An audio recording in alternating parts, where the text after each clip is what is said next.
So எல்லாருக்கும் ஒரு பெரிய ஹாய். முக்கியமா ஃபிலிம் ரோல் ஃபேமிலிக்கு எல்லாரும் வந்துட்டீங்கல்ல. இன்னைக்கு நான் உங்களுக்காகவே பிலிப்பைன்ஸ் நாட்டில இருந்து ஒரு தரமான கதையை கொண்டு வந்திருக்கேன். இந்த வீடியோவை நீங்க முழுசா பார்க்கணும். ஏன்னா இது ஒரு must watch movie. Film roll 5 star மூவியும் கூட. இந்த கதைக்கு ஒன்லைனே தேவையில்லை, நீங்க நம்பி பார்க்கலாம். இது உங்களை டிசப்பாயின்மெண்ட் பண்ணவே பண்ணாது. அதோட நீங்க பார்த்துக்கிட்டு இருக்கிறது ஃபிலிம் ரோல். ஞாபகமா எல்லாரும் உங்க ஃபிலிம் ரோலை சப்ஸ்கிரைப் பண்ணி உங்க சப்போர்ட்டை கொடுங்க. ஸோ இன்னைக்கு நம்ம 2024 வருஷத்துல ரிலீஸ் ஆன லோலோ அண்ட் தி கிட்ன்ற ஒரு பிலிப்பைன்ஸ் எமோஷனல் டிராமா மூவியை தான் பார்க்க போறோம். ஸோ கதையோட ஆரம்பத்துல ஒரு வசதியான ஹஸ்பண்ட் அண்ட் ஒய்ஃப் அவங்களோட வீட்டுக்கு வராங்க. அப்போ பக்கத்து வீட்டுக்காரங்க அவங்க குழந்தையோட ஜாலியா ட்ரிப் போறாங்களா. ஸோ அதை பார்க்குற இவங்களுக்கு அப்படியே மனசெல்லாம் ஒரு மாதிரி பண்ணுது. ஏன்னா இவங்களுக்கு குழந்தையே இல்லை. ஸோ அந்த பக்கத்து வீட்டுக்காரங்க கார்ல அங்கிருந்து போன உடனேயுமே ரோட்டு ஓரத்துல ஒரு வயசான தாத்தாவும் அவருடைய பேரனும், இவங்களுக்கு வீடு வாசல் கிடையாது, ஹோம்லெஸ் பீப்புள் தான், ரோட்லயே ஒன்னா உட்காந்து சாப்பிட்டுக்கிட்டு இருக்காங்க. ஸோ அந்த தாத்தாவோட பேர் வந்து லோலோ, ஆனா நம்ம தாத்தானே கூப்பிடலாம். அந்த குட்டி பையன் இருக்கான்ல, அவனோட பேர் வந்து கிட்டு. ஸோ அப்படியே பாவமா ரோட்டோரத்தில் உட்காந்து சாப்பிட்டுக்கிட்டு இருக்காங்க. தாத்தாவும்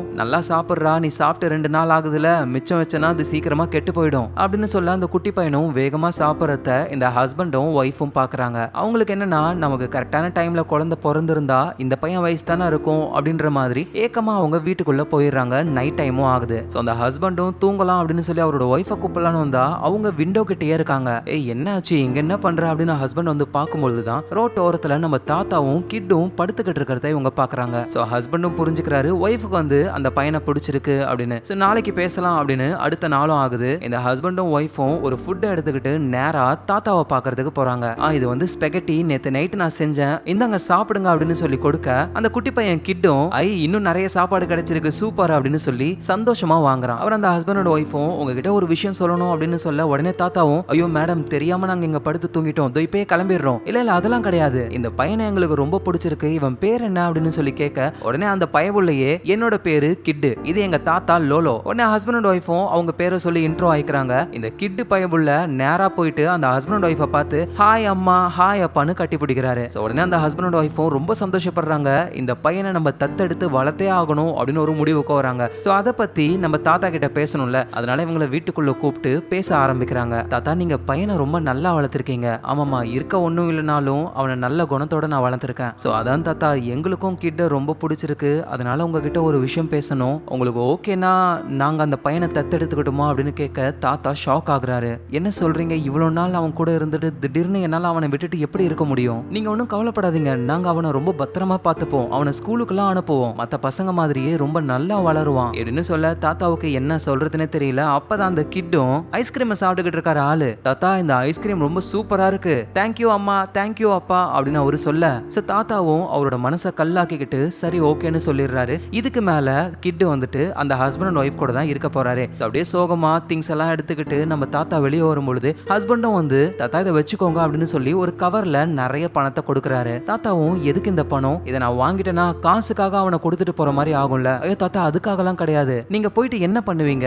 இந்த காசை வச்சுட்டு நிம்மதியான ஒரு லைஃபை வாழுங்க, ப்ளீஸ் வாங்கிக்கோங்க அப்படின்னு சொல்ல தாத்தாவும் அந்த காசை வாங்கிக்கிட்டு அப்படியே சோகமா வீட்டுக்கு வெளியே போகும்பொழுது அந்த கிட்டு தாத்தா போகாதீங்க அப்படின்னு வேகமா ஓடி வந்து தாத்தாவை கட்டி பிடிச்சிக்க அப்படியே தாத்தா ரொம்ப சோகமாகறாரு. ஸோ தாத்தாவை கட்டி பிடிச்சிக்கிட்டே தாத்தா ப்ளீஸ் தாத்தா என்னை விட்டு போயிடாதீங்க தாத்தா, எனக்கு உங்களை ரொம்ப ரொம்ப பிடிக்கும் அப்படின்னு தாத்தாவால என்ன பண்ண முடியும், வாக்கு கொடுத்துட்டோமே அப்படின்னு அங்க அந்த ஹஸ்பண்டும் வந்துட்டு கிட்ட பிடிச்சிக்கிறாரு. தாத்தாவும் சோகமா அங்க இருந்து போக இந்த பையன் பயங்கரமா அலறான். ஆனா ஒரு வழியா சமாதானப்படுத்தி வீட்டுக்கு கூட்டிட்டு வந்து தூங்க வச்சிடுறாங்க. ஸோ ஹஸ்பண்ட் அண்ட் ஒய்ஃபுக்கும் இப்ப ஒரு பையனா நம்ம கிட்டு தான் இருக்க போறாரு. ஸோ அதை நினைச்சு அவங்க ரொம்ப சந்தோஷப்படுறாங்க. நைட் டைம் நடு ராத்திரி அந்த கிட்டு பயவுள்ள நைஸா பெட்ரூம்ல இருந்து வெளியே வராரு. கையில பொட்டி கவரு பர்ஸ்னு எல்லாத்தையும் எடுத்துக்கிட்டு அப்படியே வீட்டுக்கு வெளியே வந்து யோ தாத்தா எங்கயா இருக்க, டே நான் இங்க தான்டா இருக்கேன் கிட்டே, சீக்கிரம் வா தாத்தா, அவங்க கண்டுபிடிக்கிறதுக்குள்ள இங்க இருந்து போகலான்னு கிட்டு சொல்ல இப்பதான் நமக்கும் புரிய வருது இவ்வளவு நேரம் நம்ம பார்த்தது எல்லாமே தாத்தாவும் நம்ம கிட்டும் போட்ட மாஸ்டர் பிளான். குழந்தை இல்லாம கஷ்டப்படுற பணக்கார வீடா பார்த்து அந்த வீட்டுக்கு முன்னாடி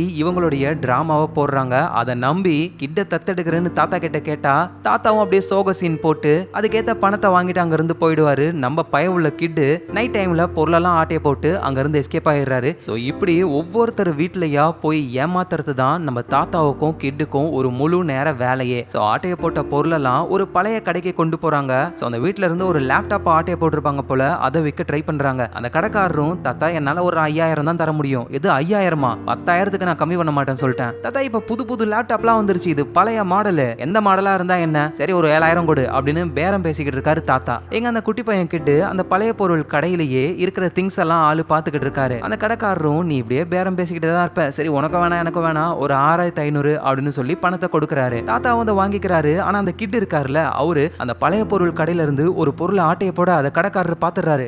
டே சில்வண்டே, நான் பாத்துட்டேன், ஒழுங்கு மரியாதையா பொருளை வச்சிரு, முடியாது இது எனக்கு சொந்தமான பொருள்னு எடுத்துட்டு ஓட, அவனை சில்வண்டே அடுத்த தடவை நீ வா உன்னை புடிச்சு நசுக்கிறான் அப்படின்னு கடைக்காரர் கத்துறாரு. எங்க தாத்தாவும் கிட்டும் வேகமா ஓடி வராங்க. டே இவனுக்கு என்னடா ஆச்சு, அவன் கடையில இருந்தே ஆட்டைய போடுற, அப்புறம் நம்ம பொருளை வாங்க மாட்டான்டா, நம்ம எங்க போய் விற்கிறது, அட ஃப்ரீயா விடு தாத்தா, அதெல்லாம் எதுவும் சொல்ல மாட்டாரு அவரு. சரி வா நம்ம ட்ரெஸ் எடுக்க போலான்னு ஸ்ட்ரைட்டா ட்ரெஸ் கடைக்கு போயிட்டு தாத்தா அவருடைய பேரன் கிட்டுக்காக ட்ரெஸ் எடுக்கிறாரு. உடனே கிட்டும் தாத்தா இந்த ட்ரெஸ் போட்டுக்கோங்க சூப்பரா இருப்பீங்க. டேய் நான் வயசான கிழவன்டா, எனக்கு எதுக்கு இந்த ட்ரெஸ், அட போங்க தாத்தா நீங்க இதை போட்டீங்கன்னா சும்மா மாசா இருப்பீங்க, அப்படியா சொல்ற அப்படின்னு ரெண்டு பேரும் சும்மா வேற லெவல்ல ட்ரெஸ்ஸை போட்டுக்கிட்டு கடையை விட்டு சீனா வெளியே வராங்க.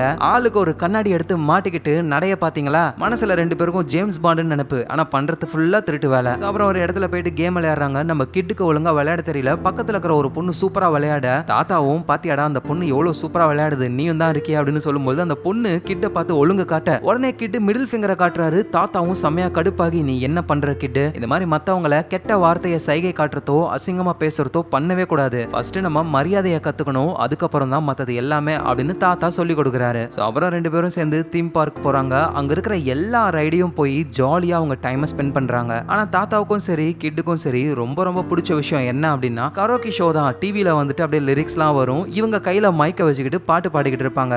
பாட்டு பாட வருதோ வரலையோ ஆனா தாத்தாவும் கிட்டும் நிறுத்தாம பாடிக்கிட்டே இருப்பாங்க ரெண்டு பேரும் சேர்ந்து. அப்புறம் வீட்டுக்கு வந்து ஒன்னா தூங்க ஆரம்பிக்கிறாங்க. தூங்கும் போது கூட அந்த கிட்டு தாத்தா நம்ம ரெண்டு பேருமே எப்பவுமே பார்ட்னர்ஸ் தான், பார்ட்னர்ஸ் ஃபார் எவர் அப்படின்னு ஃபிஸ் பம்ப் பண்ணிக்கிறாங்க. இப்படியே நாட்கள் போகுது. ஒரு நாள் தாத்தாவும் கிட்டும் ரோட்ல வந்துகிட்டு இருக்கும்போது தாத்தா எனக்கு ஐஸ்கிரீம் சாப்பிடணும் போல இருக்கு. எது ஐஸ்கிரீமா, டேய் நம்ம கிட்ட காசு இல்லடா, எல்லாத்தையும் காலி பண்ணிட்டோம் அப்படின்னா ஓகே புது கஸ்டமரை தேடி கண்டுபிடிப்போம். டேய் இந்த மாதிரி பப்ளிக்ல கஸ்டமர் அப்படின்னு சொல்லாத, வேற என்ன சொல்றது, விக்டிம்னு சொல்லலாமா, அதையும் சொல்லாதடா, அசால்ட்டா மாட்டி விட்டுருவ போல நீயே, நம்ம வேணா இனிமே அவங்கள டோனர்னு சொல்லலாம் அப்படின்னா ஓகே புது டோனரை கண்டுபிடிப்போம். சரி ஓகே நான் போயிட்டு ஊருக்குள்ள புது டோனர் கிடைக்கிறாங்களான்னு பாக்குறேன், நீ அது வரைக்கும் ஐஸ்கிரீமை சாப்பிட்டுட்டு காசை கொடுத்துட்டு இவரு போறாரு. தாத்தா வந்து ஒரு டோனரை பாக்குறாரு அப்படின்னா அவங்க ஒண்ணு கப்பல்ஸா இருக்கணும், அப்படி இல்லைன்னா தனியாளா இருந்தாலும் அவங்க ரொம்ப ரொம்ப நல்லவங்களா இருக்கணும், முக்கியமான விஷயம் பணக்காரங்களா இருக்கணும். அதே மாதிரியே ஒரு லேடியை பாக்குறாரு, அவங்க தனியா தான் இருக்காங்க, ரொம்ப நல்லவங்க போல பணக்காரங்களும். வீட்டை மார்க் பண்ண உடனேயுமே நம்ம தாத்தாவும் கிட்டும் வீட்டு வாசல்ல உட்காந்துக்கிட்டு சீன் போட ஆரம்பிக்கிறாங்க. கரெக்டா அந்த லேடி வரும்பொழுது கார்ல ரோட்டோரத்துல இருக்கிற நம்ம தாத்தாவையும் அந்த கிட்டையும் பார்த்து ரொம்ப கஷ்டப்படுறாங்க. அப்புறம் கார் வீட்டுக்குள்ள போயிடுது. தாத்தாவும் கிட்டு கிட்ட அந்த லேடி ஒரு மாதிரி சோகமா நம்மள பார்த்தா கண்டிப்பா உள்ள கூப்பிடுவா அப்படின்னு சொல்றாங்க. அடுத்த நாளே இவங்க நினைச்ச மாதிரியே அந்த லேடி இவங்கள வீட்டுக்குள்ள கூப்பிடுறாங்க. நம்ம கிட்ட உட்காந்துக்கிட்டு நல்லா சாப்பிடுறாரு, ஃபுட்டு ரொம்ப சூப்பரா இருக்கு. உடனே அந்த லேடியும் கவலைப்படாம நீ எவ்வளவு வேணுமோ சாப்பிடு, உனக்கு தான் எல்லாமே. தாத்தாவும் வழக்கம் போல போடுற ஒரு பிட்டு, நாங்க உங்களுக்கு டிஸ்டர்ப் பண்ணிட்டோமாமா, நீங்க சொல்லுங்க உடனே நாங்க இப்ப கிளம்பி போயிடுறோம். இல்ல அதெல்லாம் ஒண்ணும் இல்ல, இந்த பையனை பார்க்கும்பொழுது என்னையே பாக்குற மாதிரி இருந்தது, ஏன்னா நானும் சின்ன வயசுல சாப்பாடு இல்லாம தனியா ஒரு அனாதையா தான் இருந்தேன். அப்புறம் தான் என்ன ஒருத்தங்க தத்தெடுத்தாங்க, அவங்க என்ன படிக்க வச்சாங்க, படிச்சதுக்கு அப்புறம் தான் நான் பெரிய ஆளாவே ஆனேன். இந்த பையன் ஸ்கூலுக்கு போறானா அப்படின்னு சொல்லி கேட்க தாத்தாவும் எங்கம்மா போறான், ஸ்கூல் போகணும்னா காசு வேணும், இந்த வயசுல என்னால எப்படி உழைக்க முடியும், அதனால அவன் ஸ்கூலுக்கே போல அப்படின்னு சொல்லும்போது தான் அந்த லேடியும் ஒரு குழந்தை படிக்கல அப்படின்னா அதோட வாழ்க்கையே ரொம்ப கெட்டு போயிடும் தாத்தா, வாழ்க்கையில நமக்கு எப்படி சாப்பாடு முக்கியமோ அதே மாதிரி படிப்பும் ரொம்ப ரொம்ப முக்கியம், இவன் படிக்கிறதுக்கு நான் ஹெல்ப் பண்றேன், அதனால நீங்க ரெண்டு பேருமே இந்த வீட்லயே தங்குங்க, நானே என் புள்ளையா இந்த பையனை பாத்துக்கிறேன் தாத்தா, நீங்களும் கூட இருங்க அப்படின்னு அந்த லேடி சொல்ல அந்த குட்டி பையன் கிட்டுக்கு செம ஜாலியா இருக்கு. ஆனா தாத்தா ஒரு மாதிரி சோகமாயிடுறாரு. அவங்களுக்குன்னு தனியா ரூம் கொடுத்துடுறாங்க. அங்க கூட தாத்தா உட்காந்துக்கிட்டு யோசிச்சுக்கிட்டே இருக்காரு. அந்த கிட்டும் தாத்தா அந்த லேடி தூங்கிட்டாங்க, இதுதான் கரெக்டான டைம், தேவையான பொருளை எடுத்துக்கிட்டு வா இங்க இருந்து போயிடலாம் அப்படின்னு அந்த பையன் சொல்ல சரின்னு தாத்தாவும் திங்ஸ் எல்லாம் எடுத்துக்கிட்டு அப்படியே வீட்டை விட்டு வெளியே போறாங்க. அப்பதான் ஜன்னல்ல பார்க்கும் பொழுது அந்த லேடி நின்னுகிட்டு இருக்காங்க. ஆனா அந்த லேடி எதுவும் கத்தல, அப்படியே அமைதியா நின்னு தாத்தாவே பாக்குறாங்க. தாத்தாவுக்கு ஒரு மாதிரி ஆகுது, நம்ம ஏதோ ஒரு தப்பு பண்றோமோ அப்படின்ற மாதிரி அவரோட மனசு குத்த ஆரம்பிக்குது. ஏன்னா அந்த லேடி வந்து திருடன் கத்தி இருந்தா கூட இவருக்கு அவ்வளவா தெரிஞ்சிருக்காது. ஆனா அந்த லேடி நம்மள ஏமாத்திட்டாங்களே அப்படின்ற ஒரு வலியோட பாக்குறாங்களா. இதனால தாத்தா ரொம்ப டிஸ்டர்ப் ஆகுறாரு. இருந்தாலும் அங்க இருந்து எஸ்கேப் ஆயிடுறாங்க இவங்க. வழக்கம் போல திருடின காசை வச்சு கரோக்கி ஷோக்கு போறாங்க. அங்க தாத்தா அவருக்கு தெரிஞ்ச அந்த பாட்டை பாடிக்கிட்டே இருக்காரு. அந்த கிட்டும் தாத்தா இந்த ஒரே பாட்டை தான் நம்ம பாடிக்கிட்டே இருக்கோம், வேற ஏதாவது பாட்டு பாடலாமா, இங்க பாருங்க எவ்வளவு பாட்டு இருக்குன்னு, சரி நீயே ஒரு பாட்டை செலக்ட் பண்ண, எனக்கு தான் படிக்க தெரியாதே தாத்தா, இது எல்லாமே ஒரே மாதிரி தான் எனக்கு தெரியுது, அதுக்கு தான் சொல்றேன் இந்த ஒரு பாட்டையே பாடலாம், இதானே உனக்கு தெரியும் பாடு அப்படின்னு சொல்லி ரெண்டு பேருமே மைக்க பிடிச்சிக்கிட்டு பாட ஆரம்பிக்கிறாங்க. தாத்தா வர பயங்கரமா குடிச்சிருக்காரா, ரோட்ல நடக்க முடியாம நடக்கிறாரு. அந்த கிட்டு தான் தாத்தாவை தாங்கி பிடிச்சி ஒரு வழியா ரூமுக்கும் வந்துடுறாங்க. அங்க தாத்தா புலம்ப ஆரம்பிக்கிறாரு. யோ கடவுள், என்னை ஏன் படைச்ச?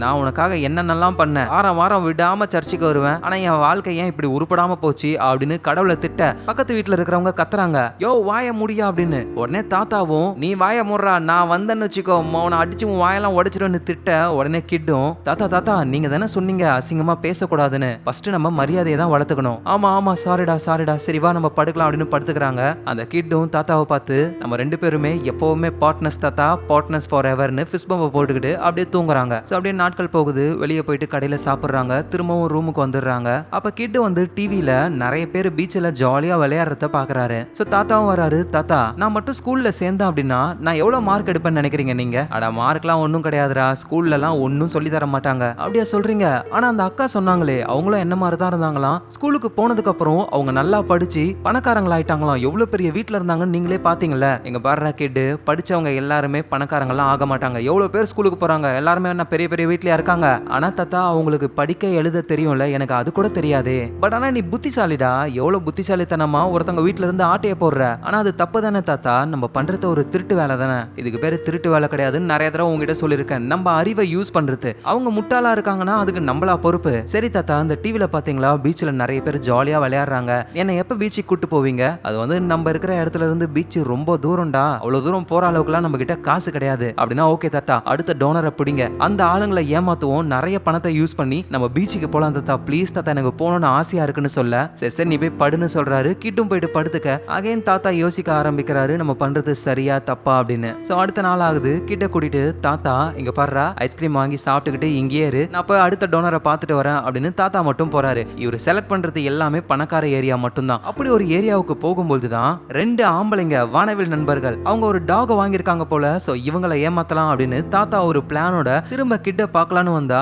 அங்க கிட்ட காணோம். அவர் எங்க போனாருன்னு தெரியல. பக்கத்துல இருக்கிற ஐஸ்கிரீம் கடைக்காரர் கிட்ட கேட்டாலும் அவரும் தெரியாதுன்னு சொல்றாரு. தாத்தாவுக்கு என்ன பண்றதுன்னு தெரியாம அந்த இடம் ஃபுல்லா தேட ஆரம்பிக்கிறாரு. ஒரு வாட்ச்மேன் கிட்ட கேட்க, சார் நிறைய பசங்க இங்க வராங்க, யாருன்னு எனக்கு தெரியும் அப்படின்னு சொல்ல, சோ தாத்தாவும் அப்படியே சோகமா ஃபுல்லா தேடிக்கிட்டே இருக்கும்போது தான் ஒரு இடத்துல கிட்டு நிக்கிறாரு. தாத்தாவும் என்ன பண்றான் இவன் இங்க அப்படின்னு சொல்லி பக்கத்துல வந்து பார்க்கும்போது தான் அங்க ஒரு ஸ்கூல் இருக்கு. அந்த ஸ்கூல்ல படிக்கிற பசங்களெல்லாம் ஏக்கமா இந்த கிட்டு பாத்துக்கிட்டு இருக்காரு. ஏன்னா அந்த பையனுக்கு ஸ்கூலுக்கு போகணும்னு ரொம்ப ஆசை போல. இது தாத்தாவும் புரிஞ்சுக்கிறாரு. அவர் இன்னும் ரொம்ப கஷ்டப்பட ஆரம்பிக்கிறாரு. சோ இதுக்கு முன்னாடி ஒரு லேடியோடைய வீட்டுல போய் ஆட்டைய போட்டிருப்பாங்கல்ல, அந்த லேடியோடைய லேப்டாப்பை கொண்டு வந்து அந்த அடகு கடைக்காரர் கிட்ட கொடுக்குறாங்க. சோ அவரும், தாத்தா இதுவும் கொஞ்சம் ஓல்டு லேப்டாப் தான். டேய் யாருகிட்டடா போய் சொல்ற? இதை நாங்க எவ்வளவு பெரிய வீட்டுல இருந்து ஆட்டைய போட்டு கொண்டு வந்திருக்கோம்னு தெரியுமா? அவ்வளவு பெரிய ஆளுங்க பழைய லேப்டாப் வச்சிருப்பாங்களா? போய் சொல்லாத. போன லேப்டாப்புக்கு 6500 கொடுத்த, இந்த லேப்டாப்புக்கு எனக்கு 10,000 வேணும் அப்படின்னு சொல்லி தாத்தா பேரம் பேசுறாரு. தாத்தா நீ பேரம் பேசத்த விடவே மாட்ட போல.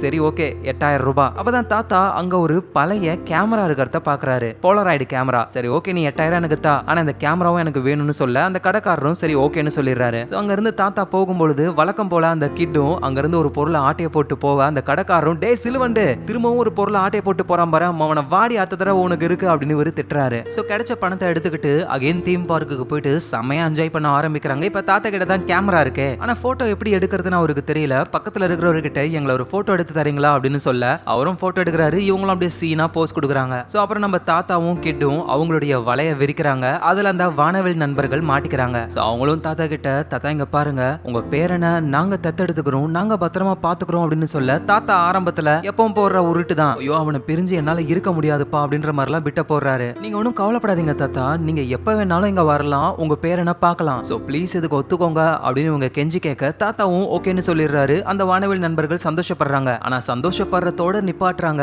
காசு எதுவும் தரலையா? சோ தாத்தாவே விட்டு போடுறாரு. என் பேரனை உங்ககிட்ட கொடுக்குறேன், எனக்கு பிரச்சனை இல்ல, ஆனா அவன் இல்லாம என்னால வாழ முடியாது, ரொம்ப கஷ்டமா இருக்கும், திரும்ப என் லைஃபை முதல்ல இருந்து ஆரம்பிக்கணும், என்கிட்ட ₹1 கூட இல்ல தெரியுமா அப்படின்னு ஒரு விட்டு போட அந்த வானவில் நண்பர்களும் பணத்தை கொடுக்குறாங்க. அதுவும் ரொம்ப அதிகமா, எதுவும் சொல்லாம வாங்கிட்டா நம்ம மேல டவுட் வரும்னு, ஐயோ அதுல நிறைய பணம் இருக்கே, பரவாயில்ல தாத்தா அதை வச்சுக்கோங்க, இன்னும் வேணாலும் கேளுங்க நாங்க தரோம். சோ தாத்தாவும் சரி ஓகேன்னு அங்க இருந்து போயிடுறாரு. நைட் டைம் வழக்கம் போல எல்லா பொருளையும் ஆட்டைய போட்டு தாத்தாவும் கிட்டும் எஸ்கேப் ஆகலாம்னு நினைக்கும் பொழுது அந்த வானவில் நண்பர்கள் பாத்துறாங்க. திருடங்க திருடங்க புடிங்க அப்படின்னு சொல்ல தாத்தாவும் கிட்டும் வேகமா ஓடுறாங்க. மூச்சு வாங்குது. ரோட கிராஸ் பண்ணி போகணும். தாத்தா போயிடுறாரு. கிட்டு பின்னாடி வரலான்னு போது ஒரு காரன் இடிச்சுட்டு போயிடுறான். அப்படியே நெத்தில இருந்து ரத்தம் வர கிட்டு அன்கான்சியஸ்ல இருக்காரு. சோ தாத்தாவுக்கு என்ன பண்றதுன்னு தெரியல. வானவில் நண்பர்களும் அங்க வராங்க. அடிபட்டு இருக்கிற கிட்ட பார்த்துட்டு உடனே ஆம்புலன்ஸ் ஆம்புலன்ஸ்க்கு கால் பண்ணி ஹாஸ்பிட்டல்லையும் சேர்க்கறாங்க கிட்ட. டாக்டரும் வந்து கார்லாம் அவன் மேல மோதல, ஜஸ்ட் அந்த காரை பார்த்து கீழே விழுந்திருப்பான் போல, அதுல தான் அடிபட்டு இருக்கு. சோ அவனுக்கு நோ ப்ராப்ளம், இன்னைக்கு நைட்டே கூட்டிட்டு போயிடுங்க அப்படின்ற மாதிரி டாக்டர் சொல்றாங்க. சோ அங்கதான் தாத்தாவும் இருக்காரு. ஆனா அந்த வானவில் நண்பர்கள் நேரா தாத்தா கிட்ட வந்து, யோ இங்க பாரியா,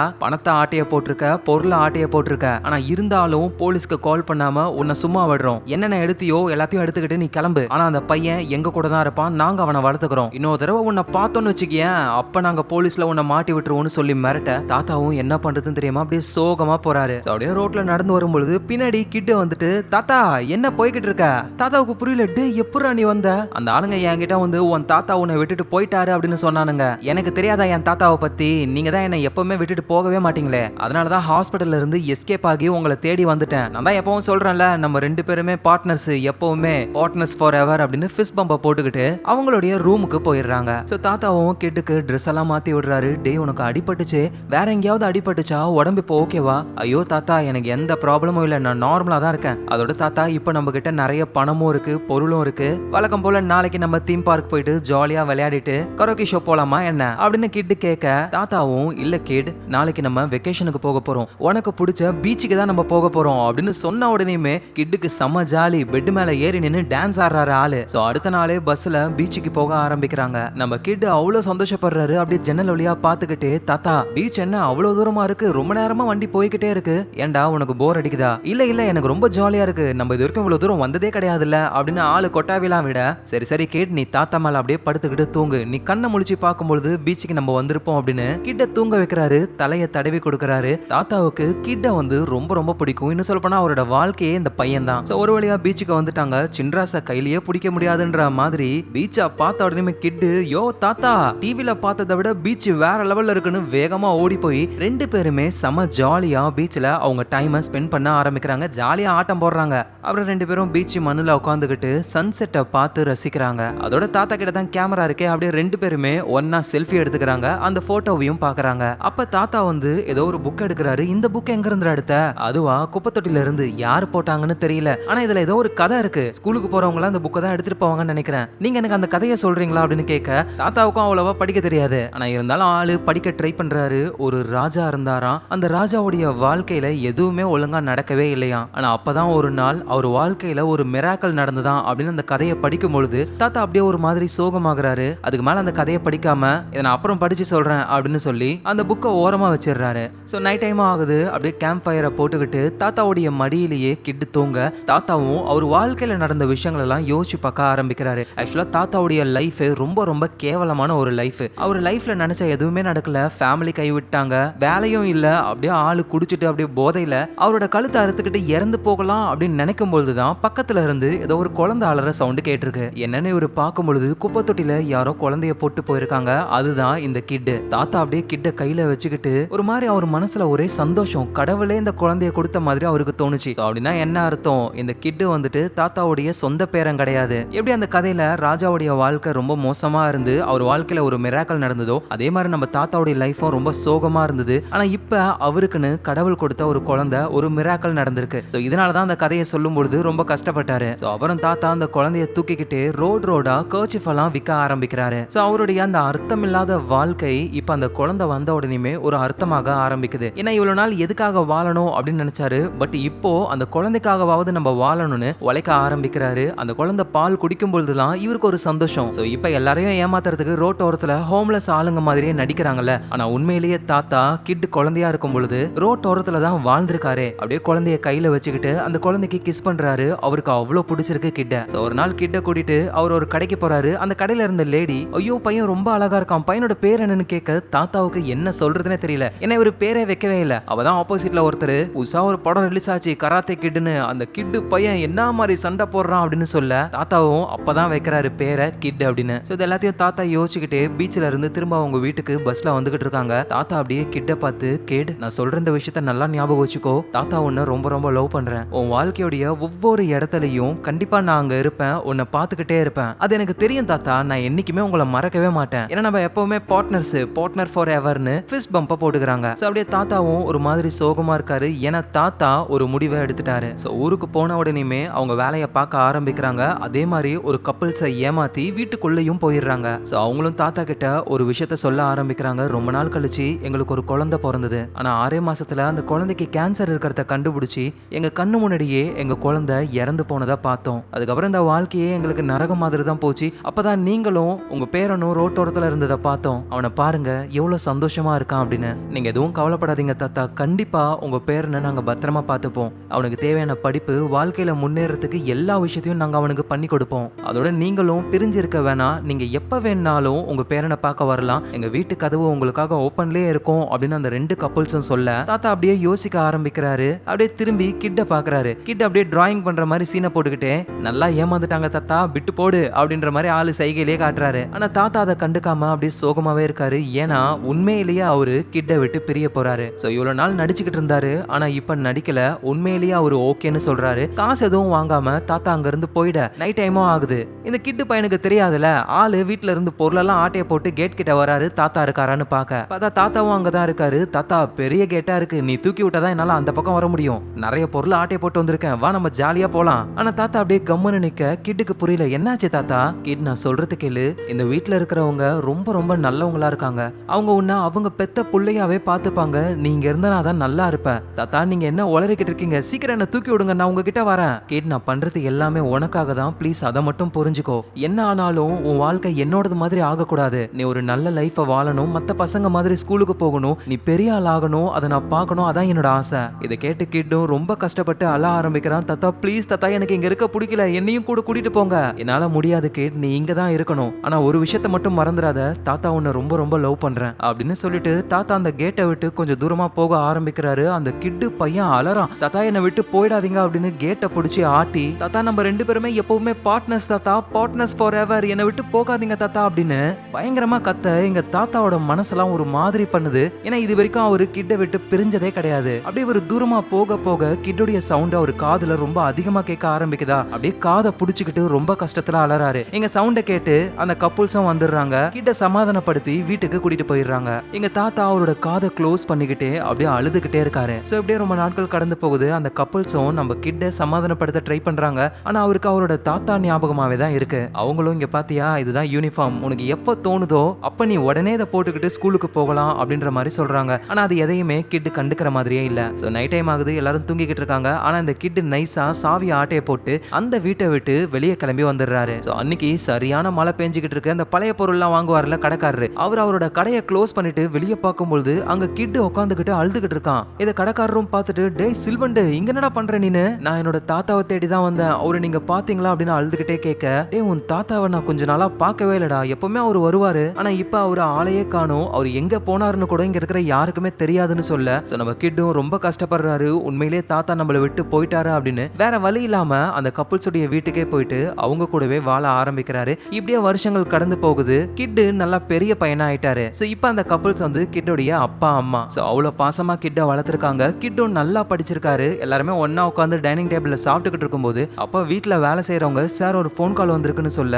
கிட்டோடைய அப்பாவும் எனக்கா வந்திருக்கு, இல்ல சார் கிட்டுக்கு வந்திருக்கு, ஹாஸ்பிட்டல்ல இருந்து ஏதோ ஒரு பேஷண்ட் கிட்ட பார்க்கணும்னு சொன்னாராம் அப்படின்னு சொல்ல, இங்க இவங்க ஷாக் ஆகுறாங்க. சோ கிட்டும் ஹாஸ்பிட்டலுக்கு போறாரு. அப்படியே கை கால்லாம் நடுங்க ஆரம்பிக்குது, பெருமூச்சு விடுறாரு. சோ அப்படியே அங்க இருக்கிற பேஷண்ட்டை பார்த்துக்கிட்டே போகும்போதுதான் ஒரு பெட்ல ஒரு வயசான ஒருத்தர் இருக்காரு. பார்த்த உடனே கிட்டு கண்டுபிடிச்சிடுறாரு அதுதான் அவரோட தாத்தா அப்படின்னு. அப்படியே மெதுவா தாத்தா பக்கத்துல போக அங்க தாத்தாவும் கண்ணை முழிச்சு கிட்ட பார்த்து அப்படியே சந்தோஷத்துல தாத்தா அலறாரா. அதை பார்த்து கிட்டுக்கும் ரொம்ப அழுகையா வருது. ஏன்னா இவ்வளவு வருஷம் கழிச்சு தாத்தாவை பார்த்திருக்காரு. அப்படியே அவர் கண்ணுல இருந்து கண்ணீர் வர அப்படியே தாத்தா முடியாம அவரோட கையை தூக்குறாரு. கிட்டு உடனே ஃபிஸ் பம்ப் போடுறாரு. சோ அப்புறம் தாத்தா பக்கத்துல வந்து தாத்தாவுடைய கைய அவரோட கண்ணத்துல வச்சுக்கிட்டு 2 பேருமே ஒரு வார்த்தை கூட பேசாம ஒருத்தரோட ஒருத்தர் முகத்தை பார்த்து அழுதுகிட்டே இருக்காங்க. அப்புறம் கிட்டு தாத்தாவை பார்த்து, நம்ம எப்பவுமே பார்ட்னர்ஸ் தாத்தா, பார்ட்னர்ஸ் ஃபார் எவர் அப்படின்னு சொல்றாரு. சோ கிட்ட பார்த்ததுல தாத்தாவும் ரொம்ப ஹாப்பி. கிட்ட என்ன பண்றாருன்னா தாத்தாவை கூட்டிட்டு நேரா பழைய பொருள் விற்கிற அந்த கடைக்கு போறாரு. அங்க அந்த கடைக்காரரும் இருக்காரு. ஆளு அவருக்கும் வயசாகி போச்சு.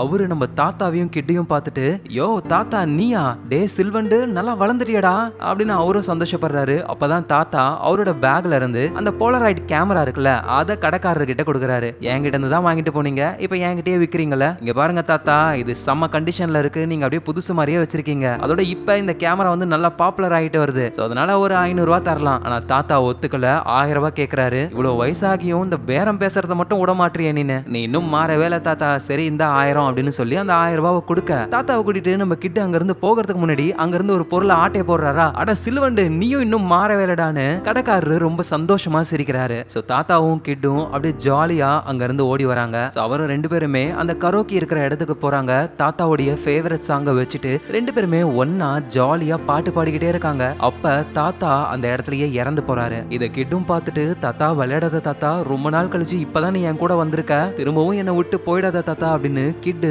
தாத்தாவை கட்டி பிடிச்சிட்டு ரொம்ப கஷ்டப்பட்டு அலறாரு. ஆம்புலன்ஸ்க்கு கால் பண்ணி தாத்தாவோட உடம்ப அங்க இருந்து கொண்டு போறாங்க. நம்ம கிட்டும் சோகமா அங்கதான் இருக்காரு. அப்ப தாத்தாவுடைய பேக் ஒண்ணு இருக்கு. அதுல என்ன இருக்குன்னு கிட் அந்த பேக்கை ஓபன் பண்றாரு. பார்த்தா உள்ள ஒரு டப்பா இருக்கு. என்னது இதுன்னு புரியாம கிட்டு ஓபன் பண்ணி உள்ள என்ன இருக்குன்னு பார்த்த உடனேயுமே அப்படியே கிட்டோட மனசு உடைஞ்சு போய் தேம்பி தேம்பி அழ ஆரம்பிக்கிறாரு. உள்ள இருக்கிறது எல்லாமே போட்டோஸ் தான். தாத்தாவும் கிட்டும் முதல்ல வேற ஒருத்தர் மூலியமா அந்த கேமரால எடுத்துக்கிட்டாங்கல்ல, அந்த போட்டோவை ஒரு பாக்குறாரு. அப்புறம் பீச்ல ஒன்னா எடுத்துக்கிட்ட போட்டோஸ். இதுக்கு அப்புறம் இருக்கிற போட்டோஸை பார்த்து தான் கிட்டு ரொம்ப கஷ்டப்படுறாரு. ஏன்னா நம்ம கிட்ட வந்து அந்த கப்பல்ஸுக்கு தத்து கொடுத்து ரொம்ப நாள் ஆனதுக்கு அப்புறம் கிட்டுக்கு பர்த்டே பார்ட்டி வைக்கிறாங்க. எல்லாரும் ஒன்னா அந்த இடத்துல ஹாப்பியா இருக்காங்க. ஆனா நம்ம தாத்தா யாரோ எவரோ மாதிரி கேட்டுக்கு வெளியே அவருக்கு தெரியுற அந்த சின்னோண்டு கேப் வழியா அவரோட கேமரால ஒரு போட்டோவையும் தூரத்துல இருந்து கிட்டு சந்தோஷமா இருக்கிறத பார்த்து இவரு ரொம்ப ஹாப்பி ஆகுறாரு. அப்புறம் கிட்டு நல்லா வளர்ந்து அவர் காலேஜ்ல நல்லா படிச்சு பட்டம் கொடுப்பாங்கல்ல, அந்த இடத்துக்கும் நம்ம தாத்தா வந்திருக்காரு. அவரோட கேமரால போட்டோவையும் எடுக்கிறாரு. கிட்டு நல்லா வளர்ந்துட்டான், என் பேரன் நல்லா படிக்கிறான் அப்படின்னு தாத்தா ரொம்ப பெருமையோட ரொம்ப சந்தோஷப்படுறாரு. ஒரு தடவை பீச்சுக்கு போயிட்டு பஸ்ல வரும்போது தாத்தா சொல்லிருப்பாருல, உன் வாழ்க்கையோடைய ஒவ்வொரு ஸ்டேஜ்லயும் உன் கூடவே நான் இருப்பேன் அப்படின்னு. தாத்தா அவர் சொன்ன மாதிரியே கிட்டோடைய ஒவ்வொரு ஸ்டேஜ்லயும் அந்த இடத்துக்கு வந்து தெரியாம போட்டோ எடுத்து அந்த போட்டோஸை பார்த்துக்கிட்டே கிட்டோடைய நினைப்பிலேயே அவர் இவ்வளவு வருஷங்கள் வாழ்ந்திருக்காரு. சோ தாத்தாவுக்கும் புரிஞ்சு போச்சு நம்ம அவ்வளவுதான் சாக போறோம் அப்படின்னு. அதனாலதான் கிட்ட கான்டாக்ட் பண்ணி அவருடைய கடைசி நேரங்களை கிட்டு கூட ஸ்பெண்ட் பண்ணி அவரோட உயிரும் போச்சு. சோ இதெல்லாம் புரிஞ்சுக்கிற நம்ம கிட்டும் அந்த போட்டோஸ் எல்லாம் பார்த்து அப்படியே தேம்பி தேம்பி அலறாரு. அவரால் அழுகையை நிப்பாட்டவே முடியல. நம்ம கிட்டுக்கு அவரு தாத்தா கூட ஸ்பெண்ட் பண்ண ஒவ்வொரு டைமும் அவருக்கு ஞாபகம் வர ஆரம்பிக்குது. ஒன்னா அந்த தீம் பார்க்ல எல்லா ரைடையும் அவங்க போவாங்க, சந்தோஷமா ஒன்னாவே இருப்பாங்க. அதோட அவங்களுக்குள்ள இருக்கிற அந்த மந்திர வார்த்தை எப்பவுமே நம்ம பார்ட்னர்ஸ் தாத்தா, பார்ட்னர்ஸ் ஃபார் எவர் அப்படின்னு ஃபிஸ் பம்ப போட்டுக்கிறாங்க. இந்த இடத்துலயே இந்த படம் முடியுது. சோ நீங்களே சொல்லுங்க, இந்த படம் எப்படி இருந்தது? உண்மையா வேற லெவல்ல. ஒரு தாத்தாவுக்கும் அவரோட பேரனுக்கும் இடையில இருக்கிற பாசம் எவ்வளவு அழகா இருந்ததுல. சோ கண்டிப்பா இந்த படம் உங்க எல்லாருக்கும் பிடிச்சிருக்கும். அதனால ஒரு லைக்க போட்டு விடுங்க. சோ இந்த கதைக்கு உங்க ஃபிலிம் ரோல் கொடுத்த எக்ஸ்பிளனேஷன் எப்படி இருந்ததுன்னு கீழே கமெண்ட்ல சொல்லுங்க. அதோட ஞாபகமா உங்க ஃபிலிம் ரோலை சப்ஸ்கிரைப் பண்ணி உங்க சப்போர்ட்டை கொடுங்க. நாளைக்கு நம்ம வேற லெவல் மூவில பார்க்கலாம். Lots of love guys.